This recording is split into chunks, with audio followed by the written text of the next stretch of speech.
Okay, it said in the Mishnah, we're on the bottom over here at Yud Ches Amud Beis. So we learned in the Mishnah, Hoya Ksuva Besamcholo, that you had a Megillah written with different colors of ink, not with the proper diyai ink that's used for a Sefer Torah and for a Megillah. So the Gemara will spell out what these inks are.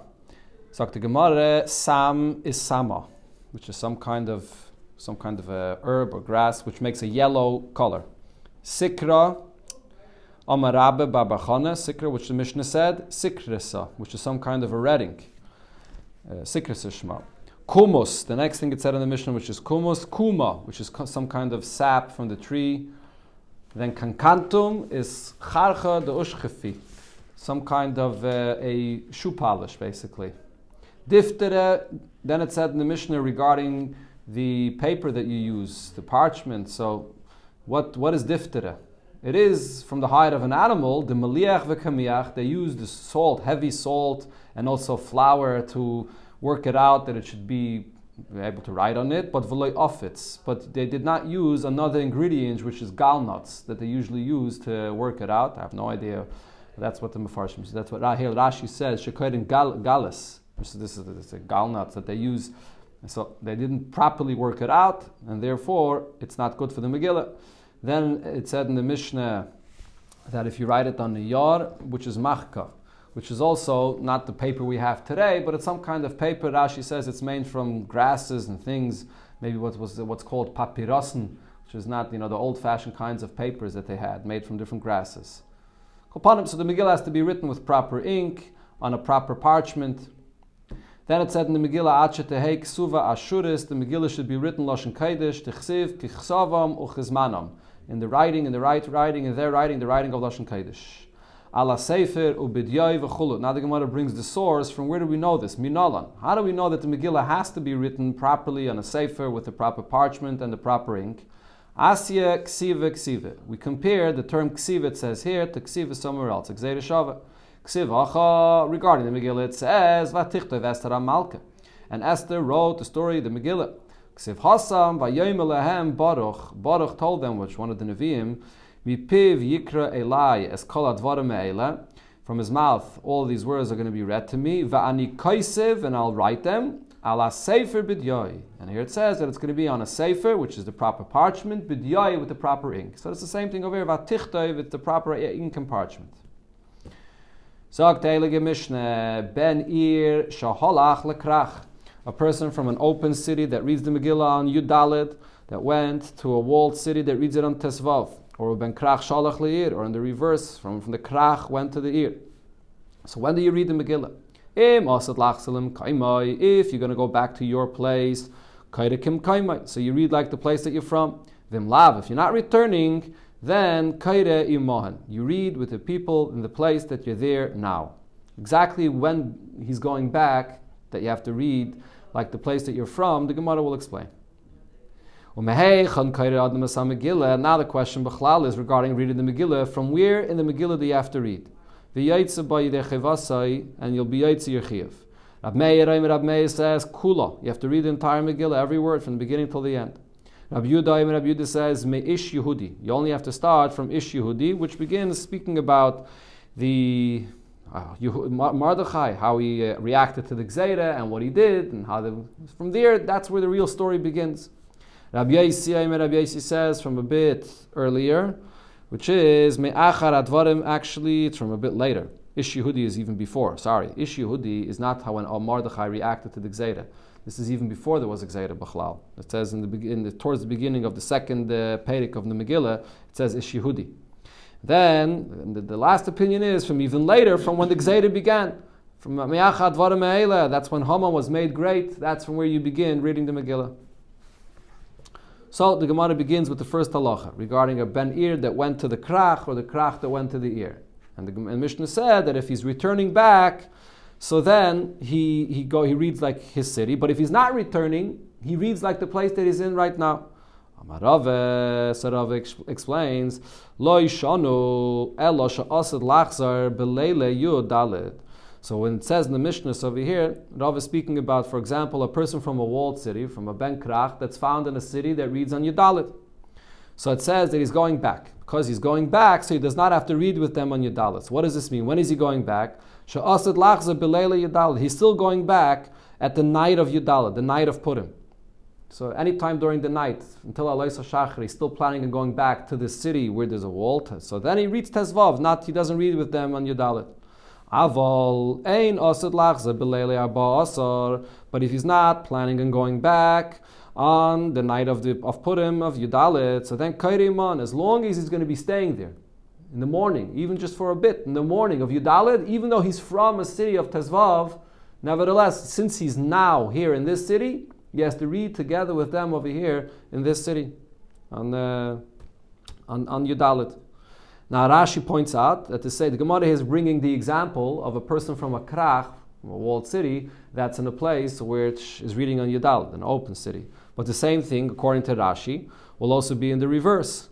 What happens if you have a person from a city that reads Yudalit, that's in the city that reads on Tesvav, Ben Krach, in a Krach, where they read only on Tesvav. So what does he do? So the same thing over there. If he's there at night and he's planning on going back to his city where he's in, so then he has to read like his city. But if he's staying there the next morning, so then he does not have to read it on Yudalit, even though today is his Purim. But since now he's found in a city that reads it on Tezvav, if he's planning on staying to the next morning of Tezvav, he does not have to read the Megillah there on Tezvav. He just waits and spends and will have the Purim on Tezvav, like the city that he's in right now. If he's planning on going back, so he would read it by night by himself without there's not going to be any minion, there'll be no one else. Correct. Yeah, that's correct. Yeah, if he's planning on going back, he's going to have to read it himself. Yeah. So this is Rashi's Shitta. What I just said, the Gemara here only speaks about a Ben Ir that is, the Gemara speaks about the Ben Krach that's found in a ear. The Gemara does not speak about the opposite case of a person that's from a city that reads on Yudalit, that's in a place that reads on Tezvav. The Gemara doesn't spell out that case, but Rashi says the same thing will apply in that case. There are other Rishonim that disagree and say that no, the Gemara did not spell out that case clearly, because there the halacha will be slightly different. Even though the Gemara will compare them soon, but that's not, according to those Rishonim, the halacha is not the same. I mean, the point is, when you have a Ben Krach that's going to a city that he usually reads Tezvav, and now he's in a city that reads Yudalit, so we say to him, since you're here now in this city that's reading Yudalit, read earlier, read the Megillah. If you're staying here, read with them on Yudalit. When you have it the other way around, a person that goes to a city that's going to be reading only Tezvav, and for him, Purim is usually on Yudalit, it's a much bigger chiddush to say that he does not have to read today on Yudalit, and he can wait until tomorrow, until Tezvav. You're patting him, you're telling him you don't have to read now, you can wait until the next day. So what Rashi is saying is a bigger chiddush than what the Gemara itself actually spells out. The Gemara brings the source now. Amar Rave, so Rave says, from where do we know this halacha? Usually, we don't find such a thing. Usually, if you're in a place just for one day, so you don't get the halacha of that place that you're in for one day. If you're there for 30 days, so then you become like the people of that city. Here, just being there, if you're there for that day, as long as Alaysa Shacha, you were there, so then you have the halacha like that city. Why is that? So the Gemara brings the pasuk in the Megillah, the Chsiv, Al-Kain, Ha-Yehudim Ha-Prazim. The people of the open cities have to make their Purim. And then it repeats it again, Ha-Yoshvim Ba'arei Ha-Prazis. Those that are sitting and are living in the open cities. Let's see, it already says why does it say why does it say again those that are sitting in the open cities? What this pasuk is coming to teach me is the paros ben yoimai nikra paros. If you're in an open city for one day, you're just sitting there for one day, you're not part of the city. Well, you become like the halacha of that city, and you read the Megillah on Yudalit, even though you're from, let's say, Yerushalayim, which reads in Tesvav. So the Gemara says, Ashkechan Paros. So I see here in the pasuk that being in an open city for one day, you become like those people. Mukef minolan. How do I know to say that the reverse is true as well? That a person from Yudalit that goes to the city that reads Tezvav, that he waits and he's pater from reading the Megillah on that day of Yudalit, and he joins them to read it on Tezvav on the next day. So the Gemara says, Svarahu. This is a svara to compare the two. Mid the paros ben yaimai kari paros. If the person that's just one day in an open city gets the status of the people in that city and he reads it with them, mukif ben yaimai kari mukif. So if you go to a city where they read it the next day and Tezvav, for one day, you also become like the people of that city. So it's a svara. Although, as I mentioned, this svara is not such a pashta svara, because it's a bigger chiddush to make you wait and to pater you from reading the Megillah on Yudalit and make you wait until the next day, than to say that you read it a day earlier. But nevertheless, the Gemara compares them. So the Gemara v'amar Rava. Now it's a different halacha. Rava said, there's, besides the 2 days of Yudalit and Tezvav, you also have what we had in the beginning of the Masechta. You can read from Yud Aleph, Yud Beis, Yud Gimel if you come from a kfar, from a village. So v'amar Rava, ben kfar sheholach li'ir. A person from a village that came and is with the people in the city on Purim. Ben kach or ben kach kaire iman. It doesn't make a difference if he's planning on leaving, if he's not planning on leaving. If he's there right now, he has to read the Megillah together with them when he's there. And Rashi adds, this is even if he already read the Megillah on a day earlier, on Yud Aleph, Yud Beis, on one of those days that they allowed him to read earlier, even though he read it earlier. But if now he's in the city on Yud Aleph, he has to read the Megillah together with them. And the Gemara explains why that is. My time, what's the reason for this? Hi, kibnei ir boila mikri. The person of the kfar, really, he's like a person like in the city that's supposed to read the Megillah on Yud Aleph. The Rabbanan made a special takana, a leniency for the people in the villages. They allow them to make it easier for them to read it when they come into the city on an earlier day. As we learned, it's the Yom HaKnisa. They come in. And what was the reason? Because of the fact that they provide the water and the food for their brothers in the big cities. So this is a special kula for them. But that kula only applies when he's in his village. So he's not in the big city on Purim itself. But if he is in the city on Purim itself, so then kibnei ir boila mikri. So then he does have to read like the people in the city. So Taisus points out that there's a big chiddush here, because it comes out that this person is going to be obligated to read Megillah twice. Yeah, he was l'chayda yaitzi the first time, and he has no obligation to come back to the city. But if he happens to be in the city on Purim as well, he's going to have to read the Megillah again. That's what Taisus points out. I mean, Taisus asks it as a question. The kashya, lama yachsev yikrishne pamim. Why should he have to read it again? But that's what the Gemara is saying here. That according to Rashi, at least, it'll have to read it again. Fragt the Gemara from a Braisa. Eis ve'abai, it says in the Braisa as follows. Ben krach shaholach li'ir. A person from a krach, from a walled city that went to an open city. Ben kach or ben kach kaire kemekaymai. Whether he's planning on going back home, whether he's not planning on going back home, either way, he reads like the city that he's in. Kemekaymai, like his place, like the city that he comes from. So this Braisa, first of all, doesn't make any sense because it's a contradiction to the Mishnah. The Mishnah said that it depends if he's planning on going back home or not. So the Gemara asks, Ben krach sol kedaitach? Could this Braisa be talking about a Ben krach that he always reads like his place where he comes from? In our Mishnah it says it depends if he's planning on going back home. So Elalav, don't you think that we have to change the words of the Braisa? Instead of reading it Ben krach, it's supposed to be Ben kfar. That a person that's in the village, so he always reads like his own place, which is that if he read it earlier, he already read it earlier and he doesn't have to read it, put him like it is in the city that he's in. So here we see, not like the Chiddush that Rava said, that a ben kfar, we amend the Braisa to be ben kfar, and he always reads it kimakaymai, like his place, not like the people in the city. So the Gemara says, you can't ask me a question from this Braisa, because Valav, terutze mitartzis, weren't you forced to change the words of this Braisa? So once you're forced to change the words of the Braisa, so change it even more. Tni, read in the words of the Braisa, kaire imahen, that benkach, if he's there right now in the city, he has to read together with the people that he's with in the city. So therefore there's no question from this Braisa. Just to finish off, this is sort of a completion of a subject that we began right in the beginning of the Masechta regarding the timing of the reading the Megillah and so on. I didn't get a chance to mention there. The Rebbe talks about this, that this is a unique thing that you only find in Purim, you don't find in any other Yom Tov, where you have different dates for different people, and it's divided in three categories: the people in the walled cities, the people in the open cities, and the people in the villages. Why do you find this in Dafka by Purim? B'chlal, the Rebbe explains, it says in Chassidus that the difference is the people in the walled cities are on a higher level. They're protected. They're sort of removed from the rest of the place. They're fortified. The Rebbe says that refers to the Avodah of Moichin, which is higher than Eilamis, which is in a higher level. Then the open cities is a lower level. Huh? That's what Yud K is always. Could be, yes, exactly. Tezvav, Yudke, which is Chachma, Moichin, yes. And then you have the people in the open cities, which is a lower level, which comes down to Midas, that's already in the Mitzias of the world.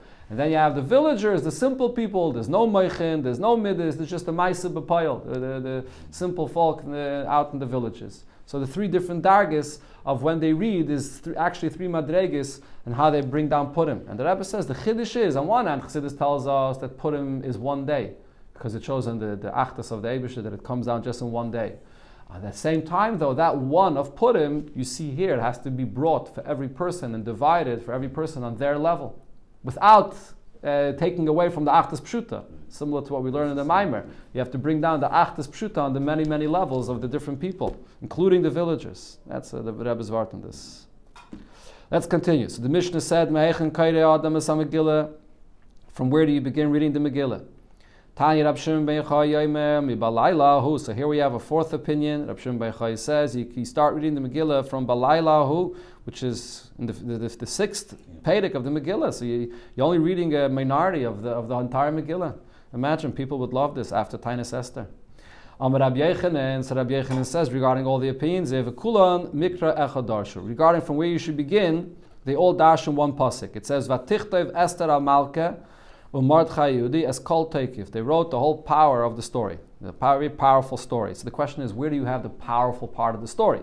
The one that says you read all of the Megillah, Teikvay shel Achashverosh. You also have to read the might and the strength of Achashverosh. That's part of the story. You have to see who Achashverosh was, and then you understand how great the miracle was. The one that says you begin from Hish Yehudi, Teikvay shel Mordechai, to see the strength and the power of the leadership of who Mordechai was. The one that says you begin from when Haman was made great, Teikvay shel Haman, to see how powerful Haman was and his Gzeira was. The fourth opinion that says you read from Balaylahu, Teikvay shel Nes. You start from the strength of the power of the Nes. This is the famous lashon that's brought in all the Maimarim. Teikvay shel Nes. Dafke Balaylahu is the strength of the Nes. Not when Esther made the party, not any other part of it. Why Dafke that? So Chassidus explains, because Balaylahu Nadash Nasa Melech, we learned already before in the Gemara, it also goes on Malka Shalaylam, that the Eibishter, the Mesiris Nefesh of the Yidden, so to speak, woke up the Eibishter from his sleep, which is the hell and Vehester that existed in the world. So this is the Teikvay shel Nes, Heipech HaTeva of what should have been Mitzad the Matzav of Yidden in Golus. Ravuna says they have the four opinions, and they all take their opinions from the following pasuk. It says in the Megillah that we read the Megillah Kumar Ra'u.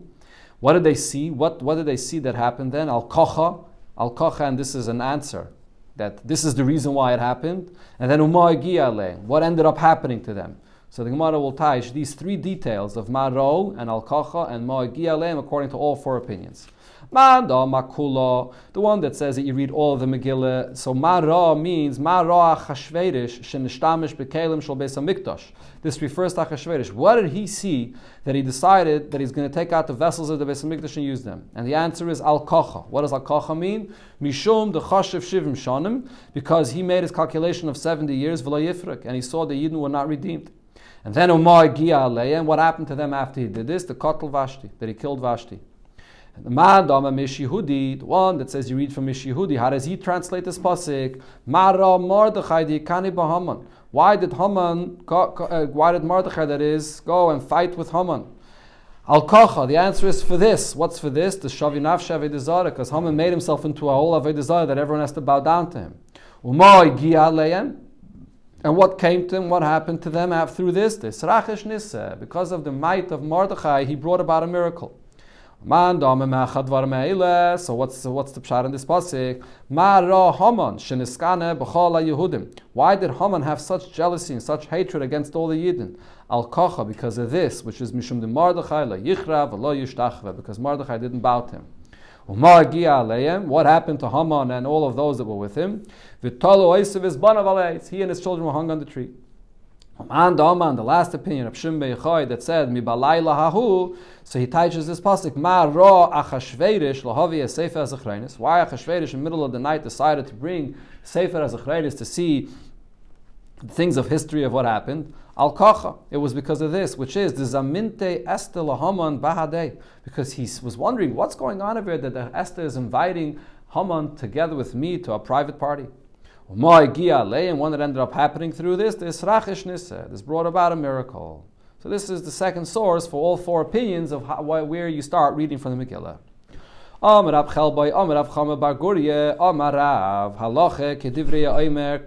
paskin like the opinion that you read the entire Megillah. Even the opinion that says you only read from Ish Yehudi, but you do need the entire Megillah written in front of you. You don't read the whole thing necessarily, but you have to have the whole Megillah written. We had this yesterday in the Gemara as well. Megillah Nikras Sefer. We find the Megillah is called a Sefer, and the Nikras Yigeres, and it's also called a letter. We had the psukim before that it's called a Sefer, Nichtav Bas Sefer. And it's also called an Igeres. It says a few times in the Megillah, Igeres. So what's the relevance of this? Nikra Sefer, it's called Sefer, Shem Tafra B'chute Pishtan Psula. If you tie the parchments of the Megillah together with linen threads, it's going to be possible. You have to use the sinews to tie them together like a Sefer Torah. And also, on the other hand, though, V'nikra Igeres, it's called a letter because it's not as stringent as the Sefer Torah. Shehim hitl bash loisha chute gudin ksheira. Even if you just have 3 threads that are made from the sinews of animals, that's enough, then it's going to be kosher. Gemara adds to that, it's only if when you put those sinews, don't put all 3 in one place. It's spread out in thirds. When you put together one parchment and the next, it should be dispersed from the top to the bottom in thirds. Then it's going to be kosher. If you have the Megillah that's written not separately as a Megillah for itself, but it's written together with Nach, with other of the Ksuvim, La Yotza, you're not going to be Yaitza. Rava said, that's only if the Megillah, if it's written together with the rest of the Ksuvim, the length or the size of the parchment is the same as the rest of the sizes. It doesn't stick out or it's not smaller in any way. But if the Megillah, even if it's tied together with the rest of the Ksuvim, but it's either bigger pages or bigger the parchment or smaller parchment, then less lamba. Then it doesn't matter because then you could see that it's different than the rest, so that's enough to see that it's noticeable as a separate thing. Rashi points out that this halach here is all for the inyan of Pesumei Nisa. If you're going to read it from the rest of the Ksuvim, it just looks like you're learning Ksuvim. You don't see that there's anything unique about this. You have to have it that you see it. It's a separate Megillah that you're reading it for the nest of the Yontav of Purim. Levi Bashmuel Havakakari Kamei Rav Yehuda b'Megillah Haksuva Bein Aksuvim. So he was reading the Megillah from such a kind of a Megillah that's written amongst the rest of the Ksuvim. Amalei, so Rav Yehuda said to him, Hariyomra Kaire b'Megillah Aksuvim and Aksuvim La Yatza. You can't read this way. They said if it's amongst the rest of the Ksuvim, you're not Yaitza. Amar Abchia bar Abba, Amar Ab Yechanan. Hakaire b'Megillah Haksuva b'Ksuvim lo Yatza. He also said this halacha that you read it amongst the rest of the Ksuvim. It's not written separately. You're not Yaitza. And then he actually added to this Umachula Amaycha. Interesting expression. And they banged this on the head, meaning that this halacha that we just said, they gave a qualification to it, that it's not always true. B'tzibur shano. This is only if you're reading the Megillah and the tzibur, so then it diminishes the Pesumei Nisa if you're reading it from Bein Aksuvim. Then you're not going to be Yaitze. But privately, you could be Yaitze even if you're reading it from Bein Aksuvim. Another thing, V'amar Abchia bar Abba, Amar Ab Yechanan, shiur hatefer halacha l'Moshe misinai.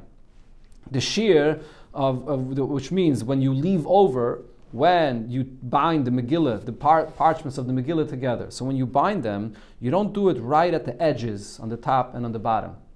It has to be, you have to make some space on the top and the bottom, and then the tefer is a little bit further in. So where do we know this from? So he said it's a halach l'Moshe Misina, that's how it has to be bound together.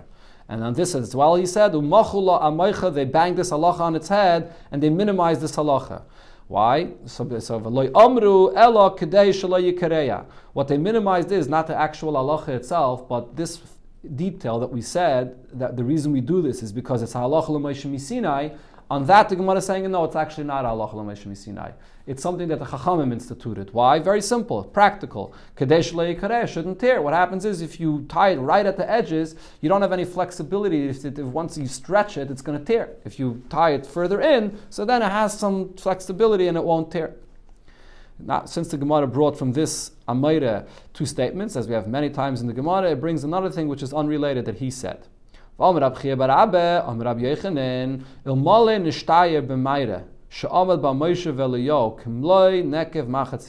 this talking about? When Moshe Rabbeinu was in a cave and the Eibishter told him the Yud Gimel Midas, the Eibishter came above the cave and said the Yud Gimel Midas, and the presence of the Eibishter was there, but Moshe Rabbeinu was hiding inside the cave.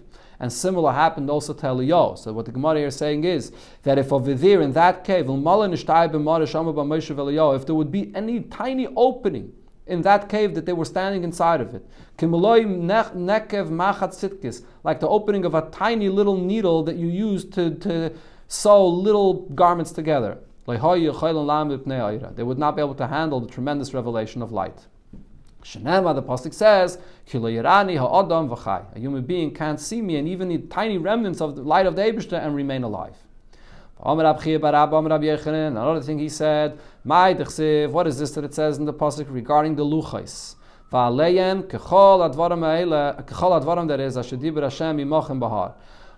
luchais you have all the things, all the mitzvahs that the Eibishter spoke to you on this mountain.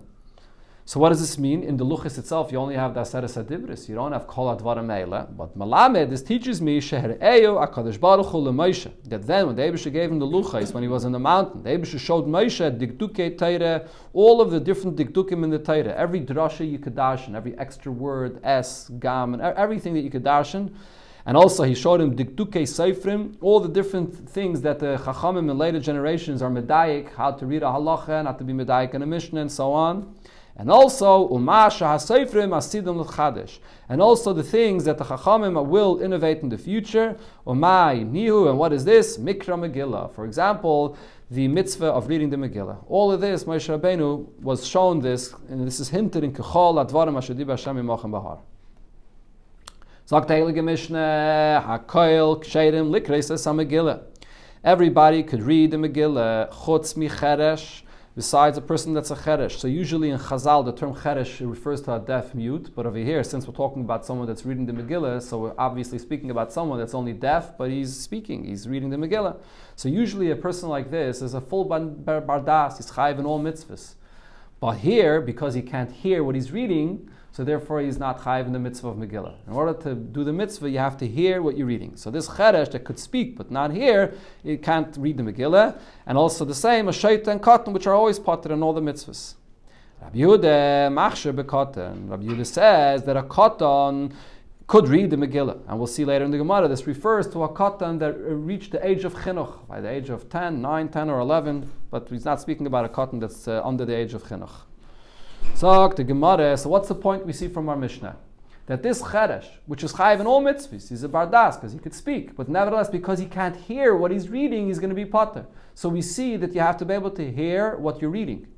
So now man Tana, from who is this Tana that says that a cheresh diyeved namiloi, that this cheresh even be diyeved, even once you read it, because he can't hear, so even b'diavad, he's not yotzi, he does not have the mitzvah whatsoever, so therefore he can't read the Megillah, he can't read the Megillah for anybody else. If you're not obligated in the mitzvah itself, you can't be mitzi anybody else. Who's this Tana that says this? Maybe, in other words, the point is maybe you should be chayiv to read, but not necessarily do you have to hear what you're reading. This Tana holds that if you can't hear what you're reading, even b'diavad, you're not yotzi. So who is this Tana? Rav Masna, Rabbi Yosi, this is Rabbi Yosi. The Tanan, because we learned in the Mishnah regarding Kriya Shema, a similar thing. There's a similar argument there. You read Shema and you can't hear what you're saying. We had this before in the beginning of the Pedic, Yotza. So the first Tana in this Mishnah, which is Rabbi Yehuda, so he says that you're Yaitze. According to other Girsis, they add over here, Divrei Rabbi Yehuda. This is Rabbi Yehuda saying. So even though you can't hear it, you are going to be Yaitze. Rabbi Yosi says, Lo Yotza. Rabbi Yosi says, no. Even b'di'evet, you're not going to be yaitze. So our Mishnah that says regarding the Megillah that if he can't hear, he's not yaitze, is Rabbi Yosi's opinion. Zog the Gemara, but who says this is the case? Frag the Gemara, how do you know that our Mishnah is Rabbi Yosi v'diyeved nami loy? And the point that our Mishnah is coming to say regarding this cheresh that can't hear, that even b'diyeved he won't be yaitze. Dilme Rabbi Yehuda. Maybe our Mishnah that says that a cheresh should not read the Megillah is the first opinion of that Mishnah by the Kriya Shema, which is Rabbi Yehuda. And what is our Mishnah coming to say? That the cheresh lechatchila he shouldn't read the Megillah. Ha diyavet shaper dami, but b'diyavet he will be yaitze. Even Rabbi Yehuda, if you look at what Rabbi Yehuda said regarding Kriya Shema, what does it seem like Rabbi Yehuda was saying? This is going to be the discussion over here in the Gemara, what exactly Rabbi Yehuda holds. But if you look simply at what Rabbi Yehuda was saying, hakayres shema v'lo yishmi lazna yatsa. Yatsa is an expression, if he already did so then he's going to be yaitze, which means b'diyavet.